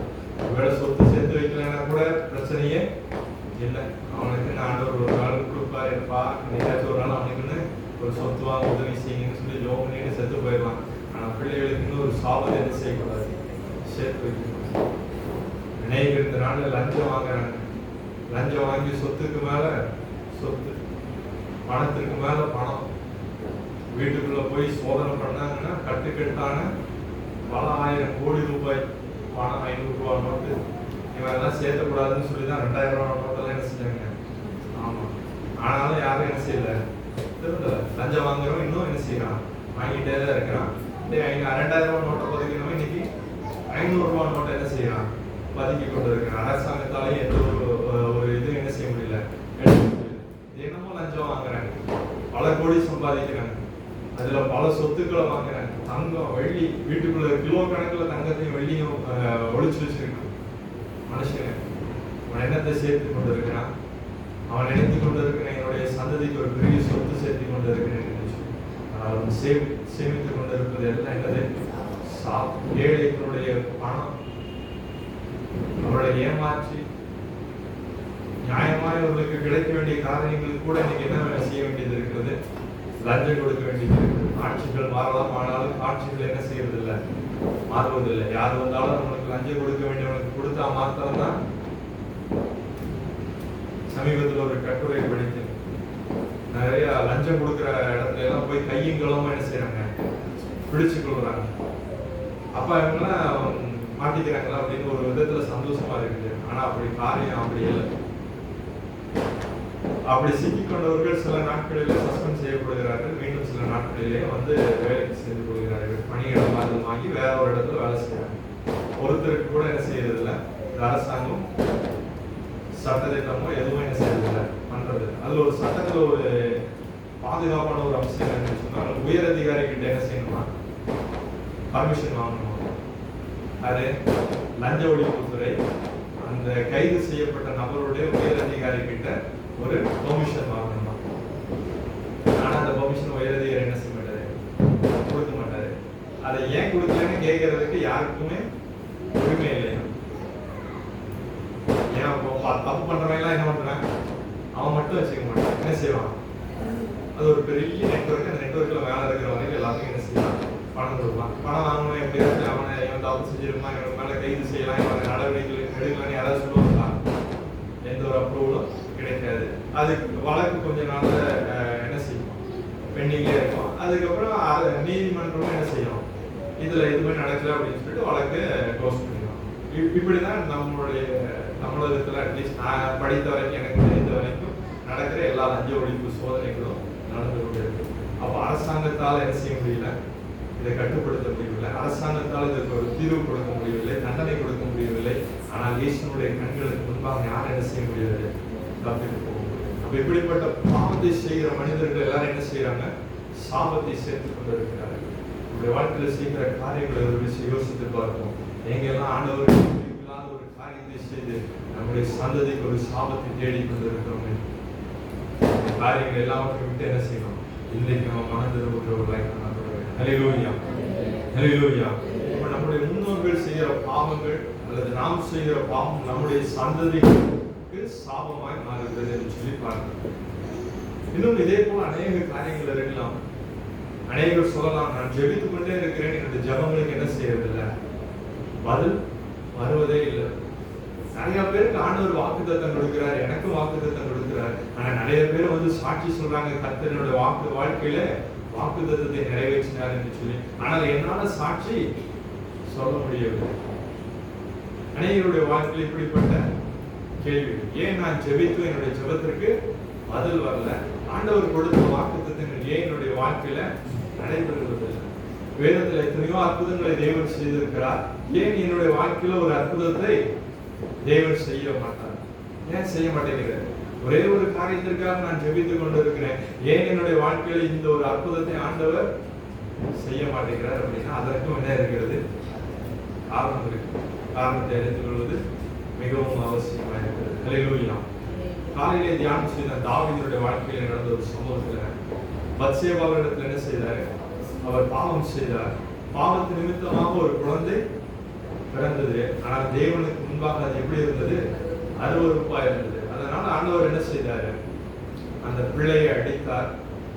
அது வியாதிப்பட்டு கேவலமா இருந்தது என்று சொல்லி வியாதிப்பட்டு கேவலமா இருந்தது. ஆனால் தாவீதுக்கு ஒரு நம்பிக்கை, நான் முழங்கால் படியிட்டு ஜெபம் பண்ணினேன் என்று சொன்னால் என் தேவன் என்னுடைய ஜெபங்களுக்கு பதில் கொடுப்பார் என்று சொல்லி. நம்முடைய வீட்டுல குழந்தைகள் குழந்தை சொல்லன்னு எப்படி தோணுவோம்,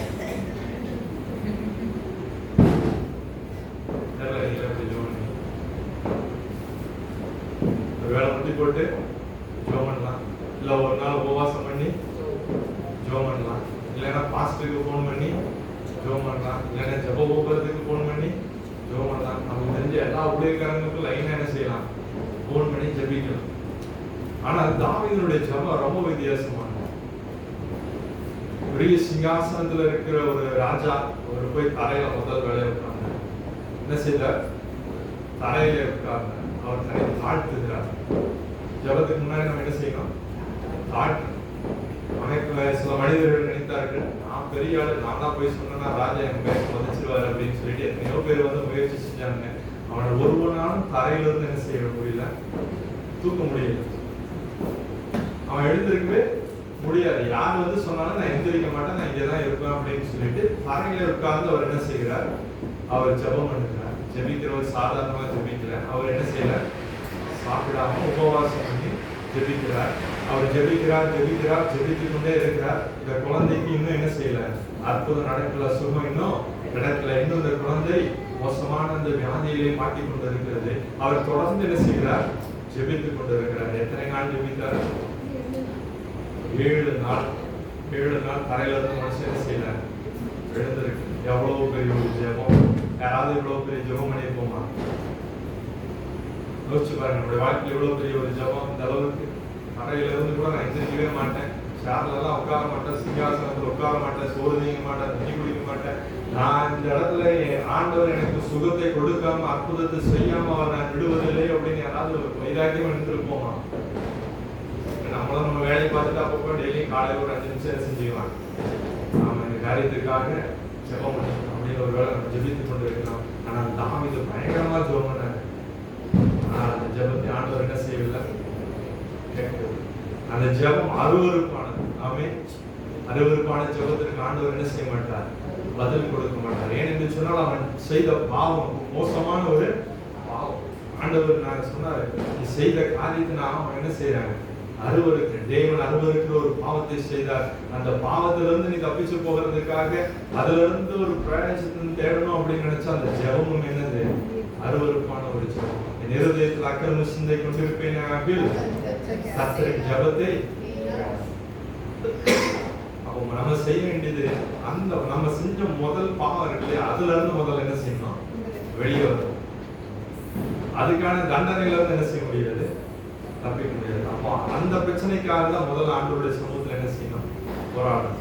அப்போ நம்முடைய ஆண்டவருக்கு விருப்பம் இல்லாத ஒரு சில காரியங்களை செஞ்சு இஷ்டப்போடி நம்முடைய கண்ணின் காட்சியிலும் நெஞ்சின் வழிகளிலும் நடந்துக்கிட்டு நம்ம பாட்டுக்கு ஒரு டைரக்ஷன்ல போயிட்டு அங்க போனோம்னா ஒரு பிரச்சனை வருது, அங்க போனோம்னா ஒரு பெரிய போராட்டம் வருது. அது வந்ததுக்கு அப்புறம் ஆண்டவரே ஆண்டவரே அப்படின்னு சொன்னா என்ன செய்ய முடியாது? ஆண்டவரால் கூட உங்களை என்ன செய்ய முடியாது? காப்பாற்ற முடியாது. செய்கிற நம்ம வாழ்க்கையில ஆண்டவர் நிறைய முடிவெடுக்கக்கூடிய அதிகாரத்தை கொடுத்திருக்கிறார். ஆனால் தவறான முடிவெடுத்து ஒரு தவறான பாதையில ஆண்டவருக்கு பிரியமில்லாத ஒரு டைரக்ஷன்ல நம்ம என்ன செய்கிறோம்? நடந்து கொண்டிருக்கிறோம் என்று சொன்னால் மனுஷனுக்கு செம்மையாய் தோன்றுகிற வழி உண்டு. ஆனால் அதனுடைய முடிவு எப்படி இருக்கும்? மரணத்துக்கு கொண்டு போய் சேர்க்கிற வழி. தப்பான ஒரு முடிவு, வாலிப பிராயத்தில் ஒரு தப்பான முடிவு எடுக்கலாம். ஆண்டவர் கடிந்து கொள்வார். சும்மா விட்டுற மாட்டார். யாரையும் ஆண்டவர் செய்ய மாட்டாரு. சும்மா செத்து போன யாரையும் விட்டுற மாட்டார். ஆண்டவர் கடிந்து கொள்வார். அநேக நேரங்களில் பாவங்களை உணர்த்துவார். வெவ்வேறு விதமா என்ன செய்வாரு? ஆண்டவர் நம்மோடு கூட பேசுவார்.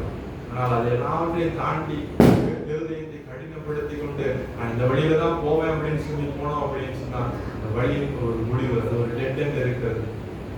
டெட்ல ஒரு டெட் இருக்காமே. டெட் என்னது? ஒரு மரணம். மனுஷனுக்கு செம்மையாய் தோன்றுகிற வழியில் அநேகம். ஆனால் அதனுடைய முடிவு எப்படி இருக்கிறது? மரணமா இருக்கிறது. அப்ப அந்த மரணத்தின் வாசல் என்று கர்த்தாவே கர்த்தாவே என்று சொன்னா நான் என்ன செய்ய மாட்டேன்? ஆண்டவர் சொல்றாரு, நான் என்ன செய்ய மாட்டேன்? உனக்கு பதில் கொடுக்க மாட்டேன். நீதிமொழிகள் 1ஆம் அதிகாரத்துல வாசித்து பார்த்தோம் என்று சொன்னால் எடுத்து வாசித்து கேட்போம். நீதிமொழிகள்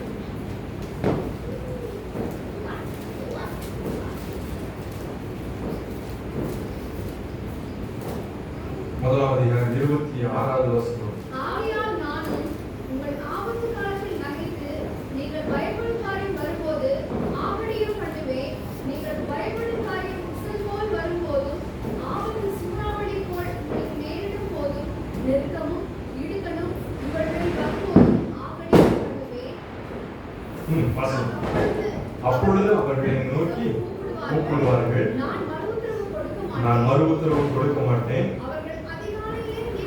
அவர்கள் அதிகாலையில் என்னை தேடுவார்கள், என்னை காண மாட்டார்கள். அவர்கள் அறிவை வெறுத்தார்கள். கர்த்தருக்கு பயப்படுதலை தெரிந்து கொள்ளாமல் போனார்கள். என் ஆலோசனை அவர்கள் விரும்பவில்லை. கடிந்து கொள்வதை எல்லாம் என்ன செய்யறாங்க? அசட்டை பண்ணுறாங்க. ஆண்டவர் கடிந்து கொள்வார். அப்பொழுதெல்லாம் அசட்டை பண்ணிட்டே இருந்தோம் அப்படின்னு சொன்னா ஆபத்து வரும்போது அவர் ஆவடின்னு பண்ணுவார். ஹல்லேலூயா, ஹல்லேலூயா. அவர் ஆபத்து வரும்போது என்ன செய்வாரா? ஆவடி பண்ணுவார். ஆபத்து காலத்துல என்னை நோக்கி கூப்பிடுவார்கள், அப்பொழுது நான் என்ன செய்ய மாட்டேன்? என்னை நோக்கி கூப்பிடு, அப்பொழுது நான் உனக்கு மறுபுத்திரவு அருளி செய்து நீ அறியாததும் உனக்கு எட்டாததுமான பெரிய இதெல்லாம் ஆண்டவர் தான் சொன்னாரு. ஆனா இந்த இடத்துல தெளிவா சொல்லுகிறாரு, ஆபத்து வரும்போது என்ன, அப்பொழுது அவர்கள் என்னை நோக்கி கூப்பிடுவார்கள், நான் மறு உத்தரவு கொடுக்க மாட்டேன். அவர்கள் அதிகாலையில் என்னை தேடுவார்கள், என்னை தேடி என்ன செய்ய மாட்டாங்க? அதிகாலையில் என்னை தேடுகிறவன் என்னை கண்டடைவான். அதே வார்த்தை சொன்ன அதே தெய்வம் தான் சொல்றாரு, அதிகாலையில் என்னை தேடுவார்கள், என்னை காண மாட்டார்கள். ஏன் அப்படின்னு சொன்னா ஆண்டவர் கடிந்து கொள்கிறார். பாவம் செய்கிறது இயல்பு, எல்லா மனுஷனும். தாவீது சொல்லுகிறார், என் தாய் என்னை பாவத்திலே கர்ப்பம் தரித்தார், நான் பிறந்தப்பவே நான் எப்படிப்பட்டவனா இருக்கேன் ஆவி. அப்ப நான் பாவம் செய்கிறேன் அப்படின்னு சொன்னா ஆண்டவர் என்ன செய்கிறார்? பாவத்தை கண்டித்து நீதியை குறித்து என்ன செய்கிறாரு? கண்டித்து உணர்த்துகிறார். அப்படி உணர்த்தும் போது நம்ம என்ன செய்யணும்? மனம் திரும்பணும். ஒருவேளை நாம் மனம் திரும்பாமல் போனால் அவர் என்ன செய்வார்? ஆபத்து காலத்துல கூப்பிட்டோம் அப்படின்னா பதில் வர, உபவாசம் பண்ணணும் அப்படின்னா பதில் வர.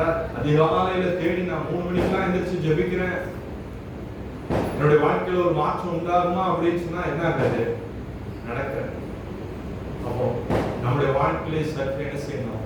சீர்தூக்கி பார்க்கணும். நம்முடைய ஜெபங்களுக்கு பதில் வராமல் போவதற்கான காரணங்களை நம்ம செய்யணும், தெரிந்து கொண்டு அந்த பாவத்துல இருந்து நம்ம என்ன செய்யணும்? முதலாவதாக வெளியே வரணும். தேவனுடைய சமூகத்துல ஒப்புரவாக வேண்டும். இயேசு ஒரு ஜெபத்தை பண்ணினார். லூக்கா 22ஆம் அதிகாரம் 42வது வசனத்துல ஜெபிப்பதை குறித்து ஆண்டவர் நல்ல ஒரு வார்த்தையை சொல்லி இருக்கிறார். லூக்கா 22ஆம் அதிகாரம் 42வது வசனம், பிதாவே உமக்கு சித்தமானால் இந்த பாத்திரம் என்றது என்னை விட்டு நீங்கும்படி செய்யும், ஆயினும் என்னுடைய சித்தத்தின்படி அல்ல உங்களுடைய சித்தத்தின்படியே ஆகும் கடவுள். இது ஒரு ஆண்டவருடைய ஒரு ஜெபம். இந்த ஜெபம் கேட்கப்பட்டதா இல்லையா? இந்த ஜெபம் கேட்கப்பட்டதா இல்லையா?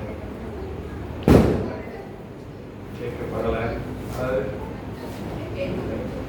கேட்கப்பட்டுச்சு. ஒரு மாதிரி கன்ஃபியூஷனா இருக்கு இல்லையா? ஆண்டவர் ஒரு ஜெபம் பண்ணுகிறாரு. ஒரு பாத்திரம், அது என்ன பாத்திரம்? சிலுவையில மரிக்க வேண்டும் என்கிற அந்த ஒரு காரியம், அதனுடைய நாட்கள் நெருங்கிறது. அது ரொம்பவும் சாதாரண விஷயமான இது கிடையாது. அவருடைய வியர்வை ரத்தத்தின் பெருந்துளிகளாய் தரையிலே விழுந்தது அப்படின்னு வேர்வை வேர்த்து ஊத்துற மாதிரி அவருக்கு என்ன ஆச்சு? ரத்தம் பெருசு பெருசு பெரிய பெரிய சொட்டா ஒவ்வொரு துளி வேர்வையும் அப்படி வந்துட்டு என்ன செய்யுது? தரையிலே விழுந்தது. அவ்வளவு பெரிய ஒரு சூழ்நிலையில அவர் ஜெபிக்கிறார். பிதாவே இந்த பாத்திரம் என்னை விட்டு நீங்க கூடுமானால் நீங்கும்படி செய்யும், ஆயினும் என்னுடைய சித்தத்தின்படி அல்ல சித்தத்தின்படியா. இந்த ஜெபம் கேட்கப்பட்டது. என்ன நடந்தது? பிதாவினுடைய சித்தப்படி நடந்தது. ஆமென். பிதாவினுடைய சித்தப்படி அந்த காரியங்கள், அந்த பாத்திரம் என்ன செய்யல? நீங்கவில்லை. அவர் பலியாக என்ன செய்தார்? சிலுவையில பலி செலுத்தப்பட்டார்.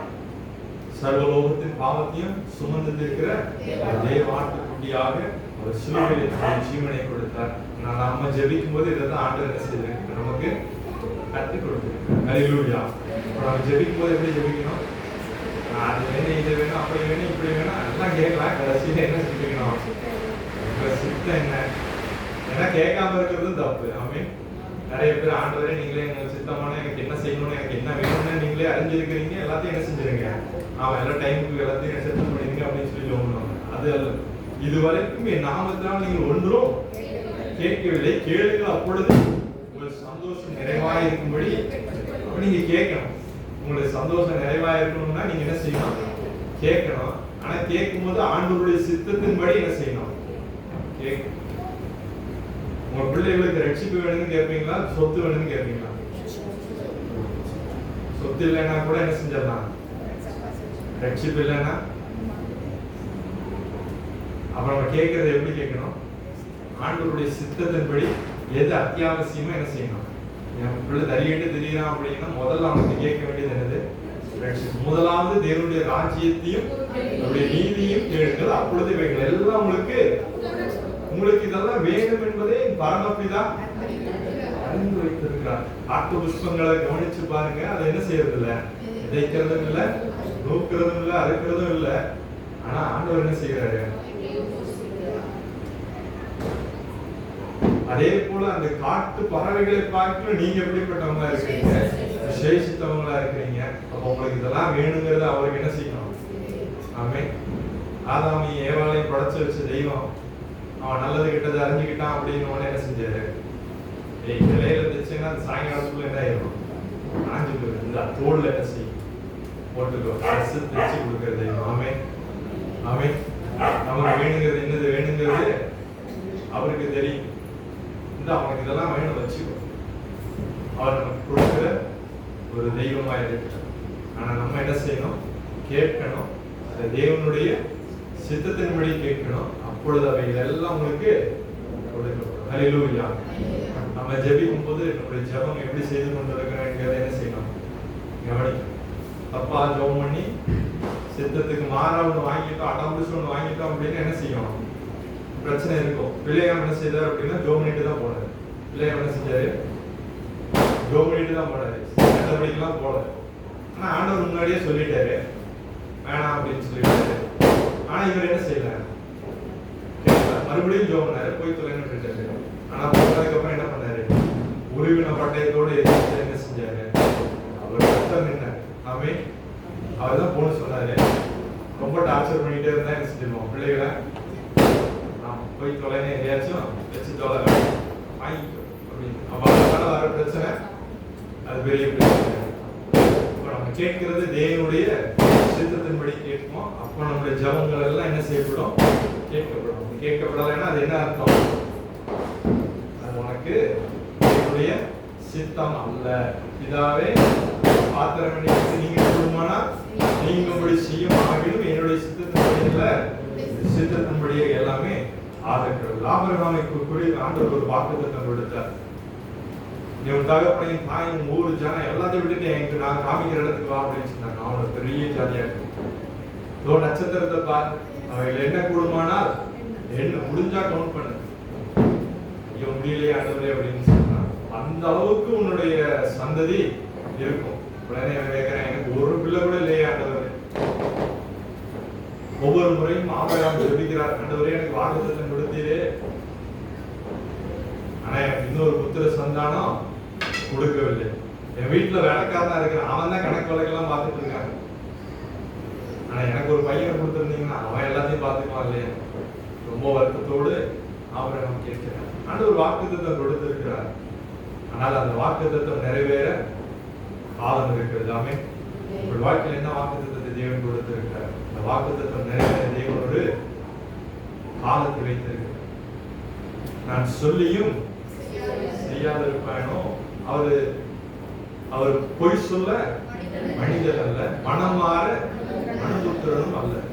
நான் சொல்லியும் செய்யாத இருப்பேனோ வசனித்தும். ஆண்டவர் ஒருவேளை நம்ம அந்த வாக்குத்தத்தத்தை நம்ம மறந்து போயிருக்கலாம். ஆண்டவர் ஒரு நாள் என்ன செய்ய மாட்டார்? அவர் மறக்க மாட்டார். எத்தனையோ காரியங்கள் நீங்க வேதத்துல வாசிக்கலாம். எல்லா இடத்துலயும் ஆண்டவர் வாக்குத்தத்தத்தை சொன்னாருன்னா அதை ஞாபகம் யாக்கோபு அவனுடைய அப்பா சகோதரெல்லாம் விட்டுட்டு உயிருக்கு பயந்து ஓடி போறான். போகும்போது ஒரு பொருத்தனை பண்ணுங்க. அதே காரியத்தை ஆண்டவர் என்ன செய்தாரு? நினைவுபடுத்தினார். வருஷங்கள் பல போயிருச்சு, பல குழந்தை எல்லாம் கத்திக்கிட்டாரு. ஆனா ஆண்டவர் என்ன செஞ்சாரு? ஞாபகப்படுத்தினார். திரும்ப என்ன செய்ய நாங்க போ, அதே கானான் தேசத்திற்கு ஆண்டவர் கொடுத்த வாக்குத்தத்தத்தை என்ன செய்ய வேண்டும்?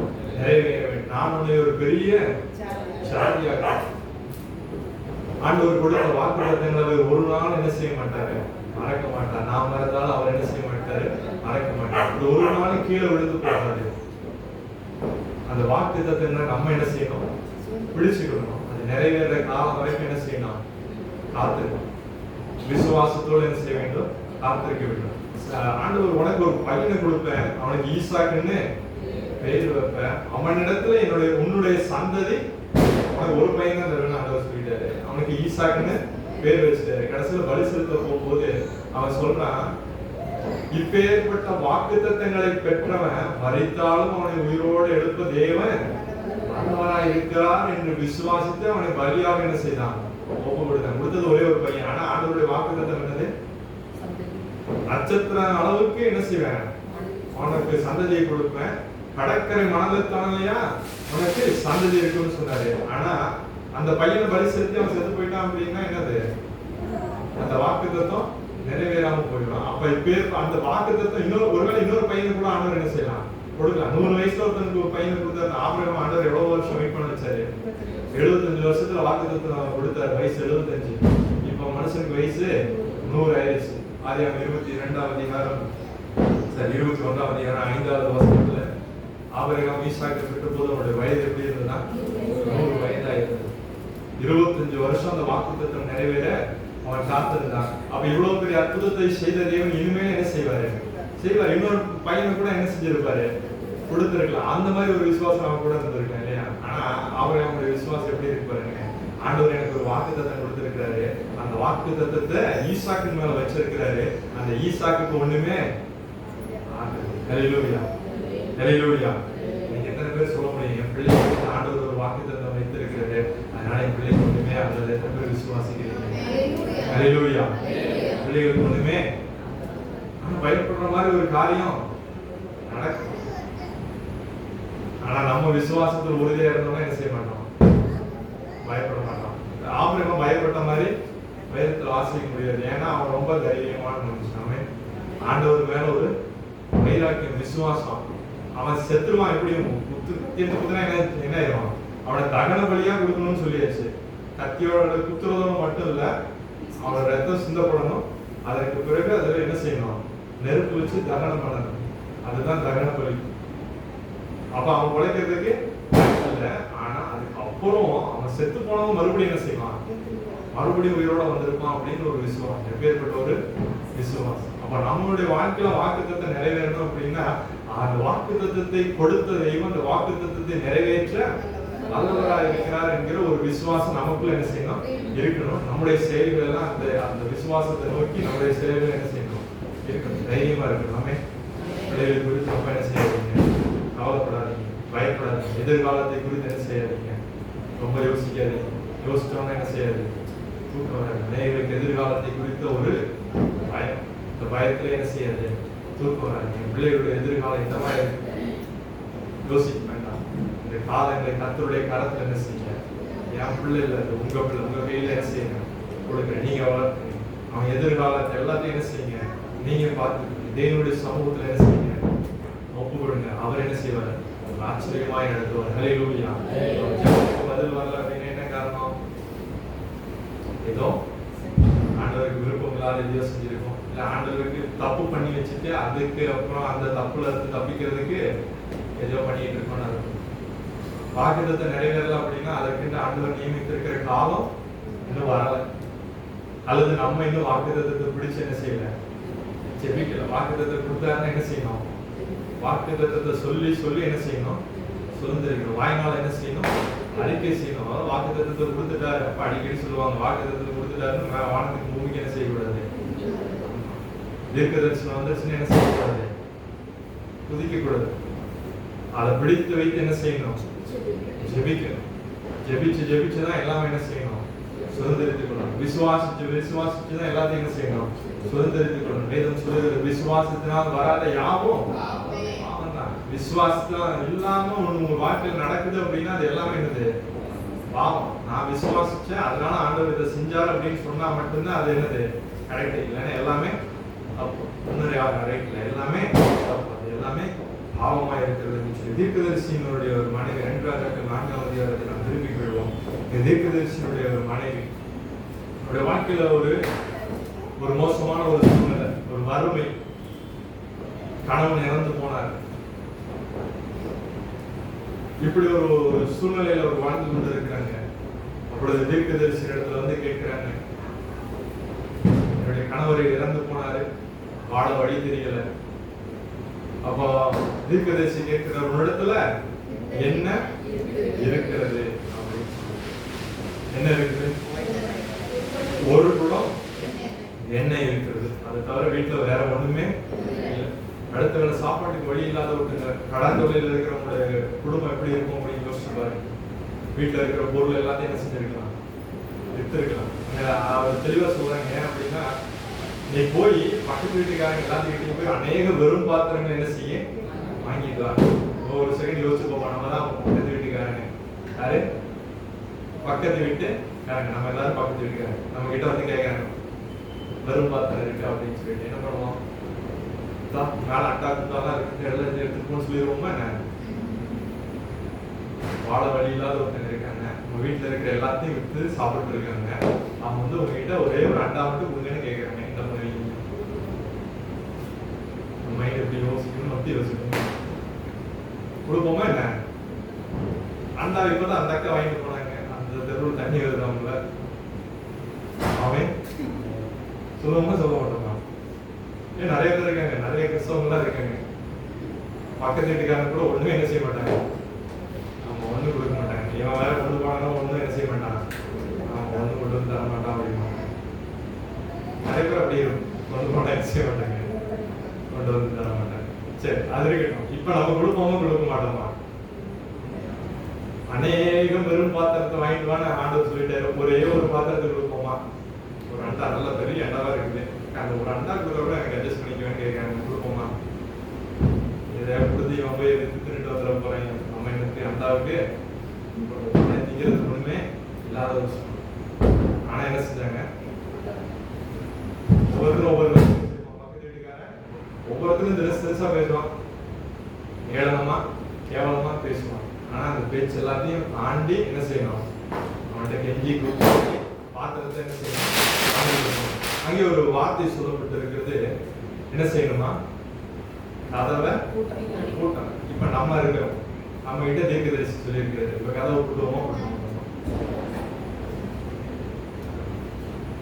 யோசிப்போம். கதவை கூட்டுவோமோ கூட்டணும். அது கதவை கூட்டினா என்ன, கூட்டாட்டி இல்லையா? ஒரு பாத்திரத்துல இருந்து இன்னொரு பாத்திரத்துக்கு என்ன செய்யணும்? கூட்டணும். நான் சொல்லட்டுமா என்ன நடந்திருக்கலாம்? நம்ம கிட்ட சொன்னேன், தம்பி 2 பசங்க இருக்காங்க, நீ என்ன பண்ணு, நீ வாசல் கிட்ட ஒருத்தர் நின்று, இன்னொருத்தர் அந்த அக்கா வீட்டு பக்கத்துல என்ன செஞ்சுக்கோ, நின்னுக்கோ. நான் என்ன செய்யறேன்? ஃபர்ஸ்ட் ஊத்துறேன். இருக்கிறது ஒரு உடனே தான், நம்ம வீட்லயே ஒரு 2-3 பாத்திரம் இருக்குது, அதெல்லாம் ஊத்து. ஒரு வேலை அந்த தீர்க்கதரிசி சொன்ன மாதிரி அதெல்லாம் நிரம்பிடுச்சுன்னு வச்சுக்கீங்க. அதுக்கப்புறம் ஒரு சத்தம் போடுறேன், நீ 2 பேரும் போய் என்ன பண்ணுங்க, பாத்திரத்தை வாங்கிட்டு வந்து இது பண்ணுங்க. நான் அது வரைக்கும் பொறுமையா கொஞ்சம் கொஞ்சமா ஊத்திட்டு இருக்கேன். நிறுத்தினா என்ன ஆயிரும்? நின்றும். அதனால நான் என்ன செய்யறேன்? பொறுமையா ஊத்திட்டு இருக்கேன். நீங்க எல்லாம் போய் பக்கத்துல பொறுமையா என்ன செஞ்சுருங்க, சீக்கிரமா போய் பாத்திரத்தை வாங்கிக்கலாம். சொல்லுவோமா சொல்ல மாட்டோம்? ஏன்னா அவமானப்படுத்துவான், அசிங்கப்படுத்துவான். மட்டும் ஒண்ணுமே இல்லை, நீ பெருகா வந்து பாத்திரத்தை கேட்க. அதனாலதான் தீர்க்கதரிசி சொல்றாரு, நீ போய் பாத்திரத்தெல்லாம் வாங்கிட்டு வந்து கதவை என்ன செய்யணும்? கூட்டணும். அதுக்கப்புறம் வெளியே அந்த பக்கத்து வீட்டு அதெல்லாம் போகக்கூடாது. அப்போ உன் விசுவாசம் எவ்வளவு பெருசா இருக்கோ அவ்வளவு என்ன கிடைக்கும். ஏன் அதுக்கு அப்படி வச்சிருக்காங்க கூட்டத்துக்குன்னு சொல்லிட்டு, உன் விசுவாசம் எவ்வளவு பெருசா இருக்கிறதோ அவ்வளவு என்ன உனக்கு என்ன செய்யும்? கிடைக்கும். ஏதோ கடனைன்னு ஒரு 2 பாத்திரத்தை வாங்கிட்டு வந்து வச்சிருந்தேன் அப்படின்னா 2 பாத்திரம் மாத்திரம் தான் என்ன செய்யும்? நிறைய. அப்ப எனக்கு ஆண்டவரை கண்டிப்பா இது பெரிய கூட்டத்தை செய்ய போறாருன்னு ஒரு விசுவாசம் நம்முடைய இருதயத்துல என்ன செய்யணும்? இருக்கணும். ஆண்டவரோட வாழ்க்கையில அற்புதம் செய்யணும்னா முதல்ல என்ன செய்யணும்? விசுவாசம் வேணும். வெறும் விசுவாசம் மாத்திரம் போட்டது நம்ம வேதத்துல ஒரு வார்த்தை சொல்லப்பட்டிருக்கிறது, இல்லாத விசுவாசம் செத்ததா இருக்கு. விசுவாசம் கூட செத்து போன விசுவாசமா இருக்கு இல்லையா? நான் விசுவாசின்னு சொல்றேன்னா உங்க விசுவாசம் எப்படிப்பட்ட விசுவாசம்? செத்த விசுவாசம். அப்ப எப்படி செத்த விசுவாசமா எல்லாம் இருக்கணும்னா, உயிருள்ள விசுவாசமா இருக்கணும்னா என்ன இருக்கணும்?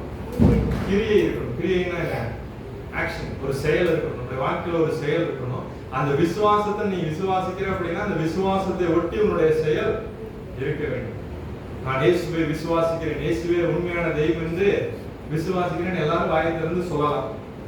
ஆண்டவர் சொல்லுகிறாரு, விசுவாசம் இயேசுதான் மெய்யான தெய்வம் என்பதை அறிந்து நடுநடுங்குது அப்படின்னு சொல்றாரு. நீ உங்ககிட்ட இருக்கிற விசுவாசம் யார்கிட்ட இருக்கு?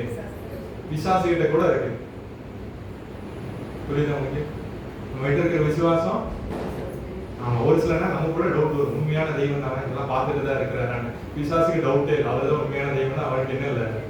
ஆமா, அவன் பயந்து நடுங்கிறான். நமக்கு தான் பயந்து என்ன செய்யறது இல்லை, இஷ்டப்படி எல்லாம் என்ன செய்வோம், என்ன வேணாலும் பண்ணுவோம். நீங்க ஆண்டவர் இருக்கிற எத்தனை பேர் விசுவாசிக்கிறீங்க? சொல்லுங்க, விசுவாசிக்கிறீங்களா இல்லையா? உண்மையாலுமா சரி, இப்போ ஆண்டவர் வந்து ஆவியாக இல்லாம பரிசுத்த ஆவியா இல்லாம என்ன மாதிரி ஒரு பர்சனா இந்த இடத்துல வந்து நிக்கிறாரு அப்படின்னா நம்மளுடைய மரியாதை எப்படி இருக்கு? யோசிச்சு பாருங்க, எப்படி இருக்கு? இத்தனை சேர் காலியா இருக்குன்னு நினைக்கிறீங்களா? எவ்வளவு மரியாதை நம்மளுடைய விசுவாசம் எப்படி இருக்கு? ஆண்டவர் இந்த இடத்துல இருக்கிறாருன்னு விசுவாசிச்சிருந்தோம் அப்படின்னா யாரும் என்ன செய்ய மாட்டோம்? வீட்டுல இருந்துருப்போமா என்ன? ஏசுநாதர் நீ சர்ச்சுக்கு வராதுன்னு உங்களுக்கு சொல்றாங்க, யாராவது வீட்டுல இருப்பீங்களா? இருக்க மாட்டீங்களே. ஆனா நீங்க எல்லாரும் இருக்கிறாங்க. ஏன் அப்படின்னா என்ன இல்லை, அவ்வளவுதான் நம்ம விசுவாசம். அவர் எங்களோட தான் இருக்கிறார், உங்களோட தான் இருக்கிறார், எங்க சர்ச்சில் மட்டும்தான் இருக்கிறாங்க கேள்வியெல்லாம் நம்ம என்ன செய்வோம்? ஆனா அதே ஒரு மாம்சத்தின்படி இந்த உலகத்துல ஆண்டவர் இருந்ததுபடி இன்னைக்கும் அப்படியே இருக்கிறாருன்னு வச்சுப்போம். அப்படியே சர்ச்சு காலையில 9 மணிக்கு ஆராதனை வரும்போது ஆண்டவர் தெய்வ தூதர்களோட பயங்கரமா உங்க கண்ணுக்கெல்லாம் தெரியுற மாதிரி அப்படியே ஒரு தரிசனம் கொடுக்கிறாருன்னு வச்சுக்கோங்க. எப்படி இருப்பீங்க? 8:00 வருவீங்களா, இல்ல 8:30 வருவீங்களா, இல்ல 8 மணிக்கு வருவீங்களா? 8 மணிக்கு வந்தீங்கன்னாலும் வெளியே தான் நிற்கணும். ஏன்னா அதுக்கு முன்னாடி நிறைய பேர் செஞ்சிருப்பாங்க. அப்ப நம்மளுடைய விசுவாசம் எப்படி இருக்கு? தோமா அவருடைய விழாவில் நான் என்ன செய்யணுமா? கையை போடணும். அவருடைய உள்ளங்கையில நீங்க ஆணிதான் அடிச்சாங்க, அதுல நான் என்ன செய்யணும்? கடலை விட்டு திரும்பி பார்த்தா மட்டும்தான் என்ன செய்வேன்? விசுவாசம். நம்மளா தோமாவின் சீஷர் எல்லாமே யாரு? ஆமா, விழா எழுதுல ஈட்டி வச்சு என்ன செஞ்சிருக்கான்? குத்தி இருக்கான். அப்ப எப்படி இருக்கும்? இத்தாம்பரி ஓட்டை இருக்கும், அதுக்குள்ள கையை என்ன செய்யணும்? உள்ள விட்டு பார்க்கணும்ல, இத்தாம்பரி ஓட்டை இருக்கு. அப்புறம் தான் நாங்களாம் விசுவாசிக்க முடியும். விசுவாசம் இல்லாத மாறுபாடான தெளிவா சொல்லுற, விசுவாசம் இல்லாத மாறுபாடான செஞ்சு. என்ன மாறுபாடான செஞ்சு? வெறும் விசுவாசம் செஞ்சு, விசுவாசம் இல்லாத செஞ்சுன்னு சொல்ல. விசுவாசமும் இருக்கு, ஆனா விசுவாசமும் இல்ல. கொஞ்ச நேரம் இந்த பக்கம், கொஞ்ச நேரம் அந்த பக்கம். விசுவாசம் இல்லாத ஒரு மாறுபாடான ஒரு சூழ்நிலை. அப்ப அவங்களால என்ன செய்ய முடியாது? அற்புதத்தை பார்க்க முடியாது. இயேசு கிறிஸ்து இந்த உலகத்துல நான் சொன்ன மாதிரி தூத சேனைகளோடு எக்கால சத்தத்தோடு வந்தாலும் வாழ்க்கையில் என்ன செய்ய முடியாது? அற்புதங்களை செய்ய முடியாது. ஆண்டவர் தான் பிறந்து வளர்ந்த ஊருக்கு வந்தாரு. அவருடைய அவிசுவாசத்தினால அங்க அற்புதம் என்ன செய்யல, செய்யக்கூடாமல் போயிட்டு நேரத்துல தான் சொல்றாங்க. அவர் செய்ய முடியாதுன்னு சொல்லல, செய்ய மாட்டேன்னு சொல்லல, அவரால் செய்ய முடியல. ஏன்? விசுவாசம். இவன் தச்சனுடைய குமாரன் அல்லவா, யாக்கோபு யோசே என்பவருடைய சகோதரன் அல்லவா. இல்ல இங்கதானே இருக்காங்க, இங்க வானத்துல இருந்து வந்துட்டான் அப்படின்னாங்க. ஆண்டவரால் என்ன செய்ய முடியும்? அற்புதம் செய்ய முடியும். நம்முடைய வாழ்க்கையில் அற்புதம் வேண்டும் என்று சொன்னால் தேவனுடைய சமூகத்தில் என்ன செய்யணும்? விசுவாசி. நம்முடைய கிரைகள் எல்லாம் எப்படி இருக்கணும்? அந்த விசுவாசத்தை நோக்கி என்ன செய்யணும்? நம்முடைய கிரைகள் எல்லாம் இருக்கு. ஞாபகம் தேவனுடைய சமூகத்தில் எத்தனையோ காரணத்துக்கு, இந்த எல்லாத்துலயும் காரணம் யாரு அப்படின்னு சொன்னா யாரு? ஆண்டவர் எங்கேயாச்சும் காரணமா இருக்கிறார். இதற்கு முன்னாடி ஒரு செய்தியில நம்ம தியானிச்சிருந்தோம், பிசாசின் இன்னைக்கு நம்ம பெருசா பிசாசை என்ன செய்யல சொல்லல. ஏன் அப்படின்னு இங்க நடந்த எந்த காரியத்துக்கும் பிசாசுக்கும் சம்பந்தமே கிடையாது. யாரு காரணம்? நம்ம ஒரு விஷயம் கண்களை மூடி தேவனுடைய சமூகத்தில் ஒப்பு கொடுப்போமா? என்னுடைய வாழ்க்கையில் நடந்த எல்லா காரியத்துக்கும் நான் தான் காரணம். என்னுடைய சமூகத்தில் ஒப்பு கொடுக்கிறேன். நீ எவ்வளவோ காரியங்களை செய்திருக்கிறீர்கள், ஆனால் இன்னும் என்னால் விசுவாசிக்க முடியல. என் வாழ்க்கையில் எத்தனையோ அற்புதங்களை செய்திருக்கிறேன், இன்னமும் என்னால் உங்களை விசுவாசிக்க முடியவில்லை. அன்று பேதுருவுக்காக ஆண்டவர் ஒரே ஒரு ஜெபம் செய்தார். ஒரு விசுவாசம் ஒளிந்து போகாதபடி உனக்காக நான் வேண்டிக் கொண்டேன் என்று சொல்லி ஆண்டவர் சொன்னார். எனக்காக உனக்கு ஒரு ஜெபம், வாக்கு கிடங்காத பெருமூச்சோடு எனக்காக வேண்டுதல் செய்கிற ஆவியானவர், என்னுடைய விசுவாசம் ஒளிந்து போகாதபடிக்கு, அப்பா விசுவாசத்தை இழந்து போகாதபடிக்கு என்னை காத்துக்கொள்ளுங்க, என்னை காத்துக்கொள்ளுங்க, என்னை காத்துக்கொள்ளுங்க. என்னுடைய விசுவாசத்தை நான் இழந்து போகாதபடி வேதத்தில் வாசிக்கிறோம். மனுஷகுமாரன் பூமிக்கு வரும்போது விசுவாசத்தை காண்பாரோ? விசுவாச துரோகம் முந்தி நேரிடும் என்று சொல்லி கடைசி நாட்களில் எத்தனையோ கதைகளை நாம் தியானிக்கிறோம். விசுவாசத்துல நான் நிலைத்திருக்கிறேன்.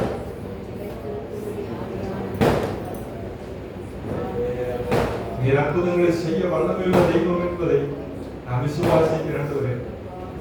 ஆனாலும் என்னுடைய அவிசுவாசம் நீங்கும்படி எனக்காக வேண்டுதல் என்னுடைய அவிசுவாசம் நீங்கும்படி வேண்டிக் கொள்ளும் ஐயா.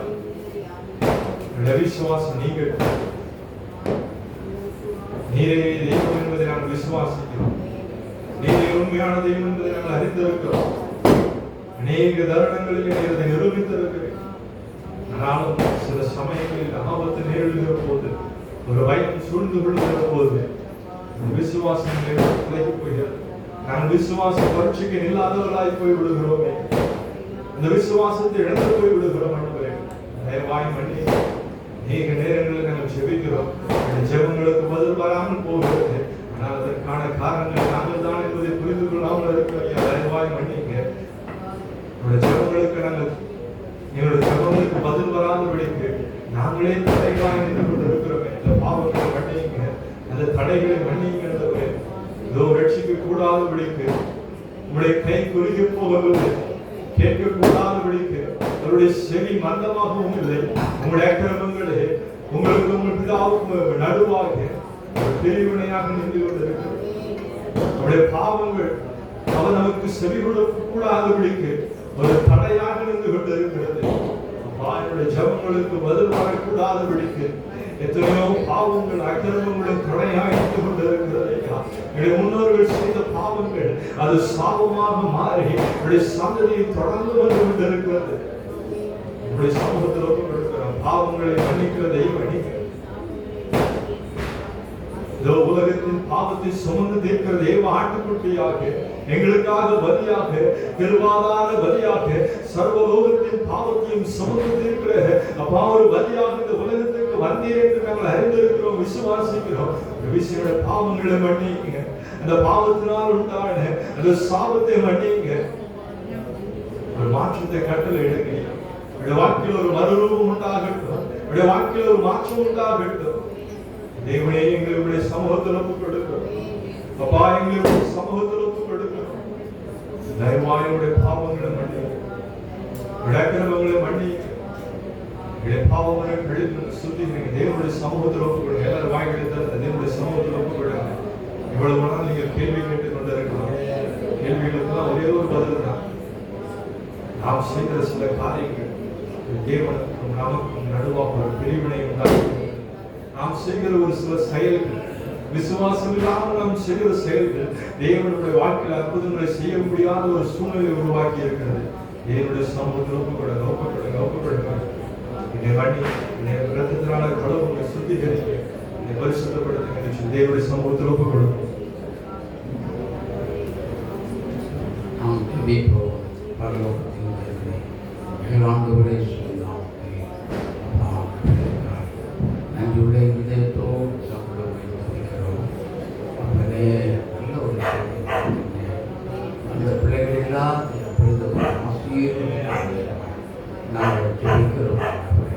நீதியின் சூரியனே ஆண்டவரே, நாங்களே ஒவ்வொரு செய்தி எங்களுடைய ஜெபம் கேட்கப்படாமல் இருக்கிறது. அந்த எங்களுடைய எல்லாருக்கும் மன்னிப்பு. எங்களை நீங்களே கழுவி அசுத்தமாக ஜெபிக்கிறோம். அந்த பிள்ளைகள் எல்லாரையும் கேட்டுக்கொண்ட செய்தியினுடைய வருகை வரைக்கும் மக்களை உருவாக்கி கொண்டே உதவி செய்ய ஆசீர்வதிகளை மகிமைப்படுத்துகிறார். இயேசுவின் நாமத்தில் ஆத்மாவே